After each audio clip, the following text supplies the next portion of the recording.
Hi guys, welcome back to the channel, and today we are doing Arsenal's Team of the Decade. I really enjoyed doing this series because it actually gives you the opportunity to sort of briefly summarise and overview how a club's done in the last 10 years. It's quite an interesting thing to look at historically speaking.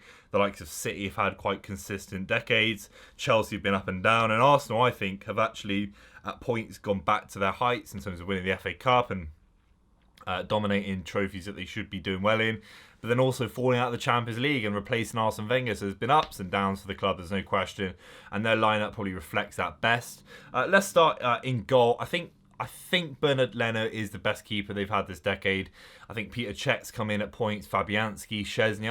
I never think they've held down a spot, and I think this lineup, the best 11 is about the quality of player. And I know he hasn't been there for a very long time, only 2 years, but he's already made himself number one.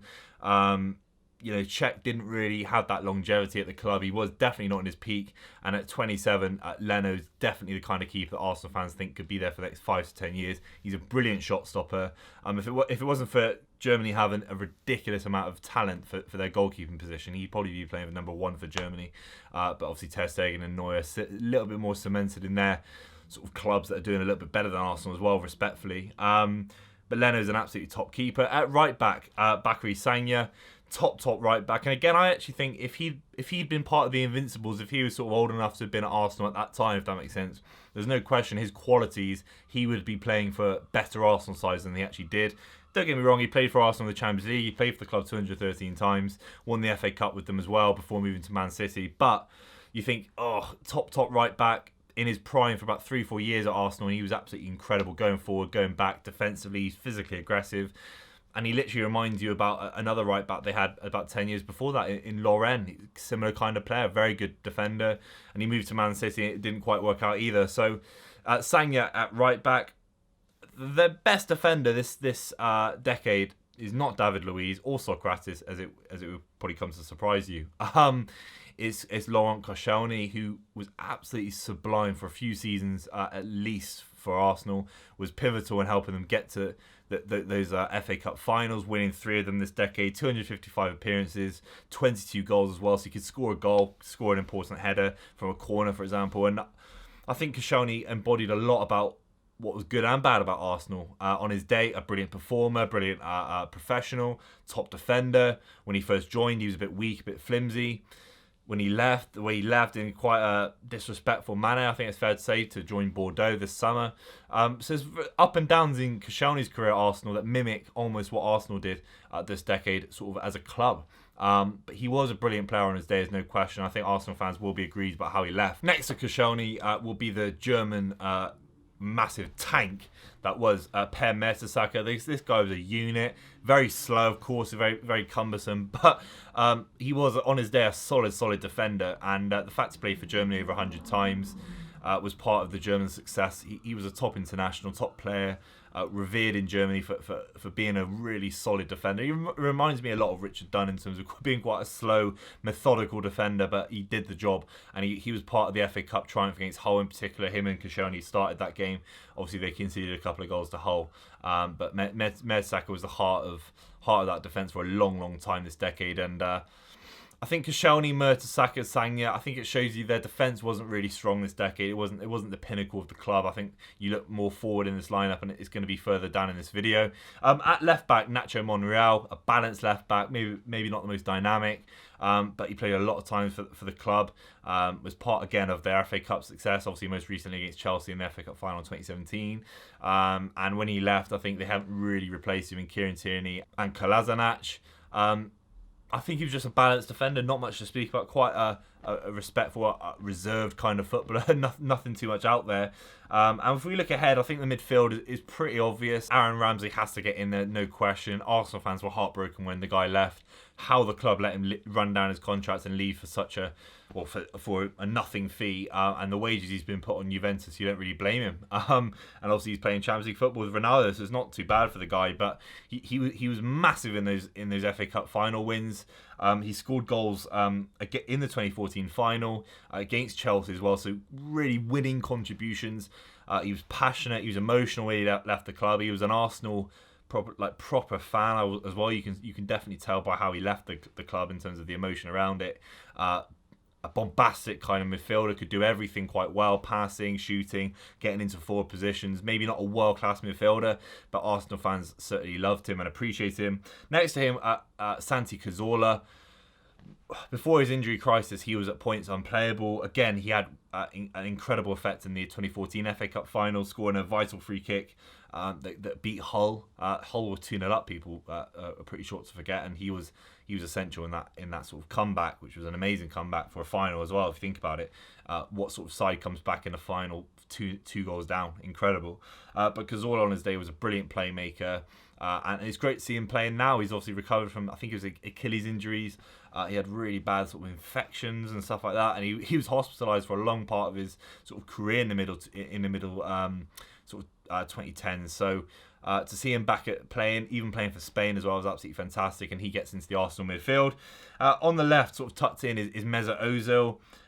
Unbelievable player, and he's got the second most assists in a single Premier League season with 19, just short of Thierry Henry 13 years before, who got 20 in a single season. But Mesut Ozil on his day, unplayable, could dribble the ball. Some of his passing, the weight of his pass, you just don't see sort of the way he puts spin on the ball. He is a magician on his day, there's no question about it. It's just his work ethic riles Arsenal fans up. His massive contract riles Arsenal fans up, and I think Arsene Wenger wasn't too sure what to do with him at the end of his career. Emery didn't know how to play him and didn't really want to play him because of his work ethic. If you surround Mesut Ozil with workaholics, then he is a talented player. But now he's getting on a little bit as well. I think Arsenal have seen his better days behind him as opposed to ahead of him, which is a shame to say because he's a natural. He's a footballer's kind of footballer, if that makes sense. You want to see him play football. He is a joy to behold on his day. There's no question about that. On the right, Alexis Sanchez, obviously one of the worst signings of all time when he left Arsenal for Man United. There was a massive transfer saga for about 2 years with this guy. He was playing so well for Arsenal. Maybe their best player this decade. I think he was that good. I think it's fair to say. He'd get a goal every 2 games roughly. And in the 2015 final, he scored an absolute world-class goal against Aston Villa. Unbelievable kind of finish. His aggression, his physicality off the ball reminds you a bit like Luis Suarez.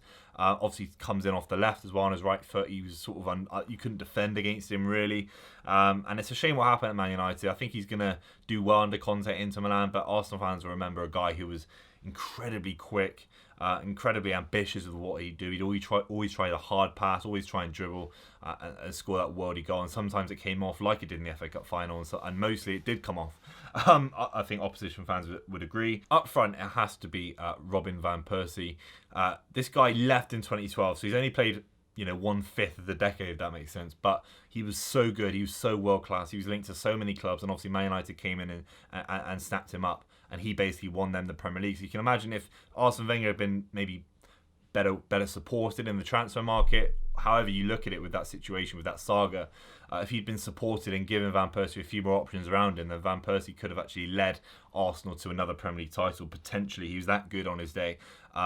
Everyone remembers that sort of combination with Alex Song, chip it over defences. He just sort of smash it in on his left foot. I wish football was that easy for me on my Sunday League side. But with less than 100 goals in 194 appearances, about 1 in 2, about 90 odd goals for Arsenal. Absolutely sublime sort of goal return. Always having a niggling injury in his first few years at Arsenal. I think he was quite injury prone, but when he got over the hump and he played sort of 30-40 games in a season, he would score so many goals, so many world-class finishes.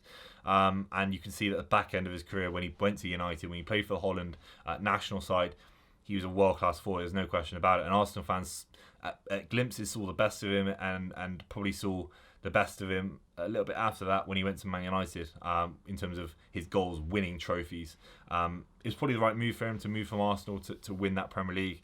But there's no question that he's one of the best forwards the club's seen in the last 20, 30 years, let alone the last 10 years. Alongside Van Persie, it has to be Aubameyang. I think in the same way I put Leno in this side, I think if you look at Arsenal, if they're going to have any success in the FA Cup, in other competitions moving forward, in the Europa League, it's going to be down to Aubameyang getting them out of a sort of issue defensively and scoring and outscoring teams.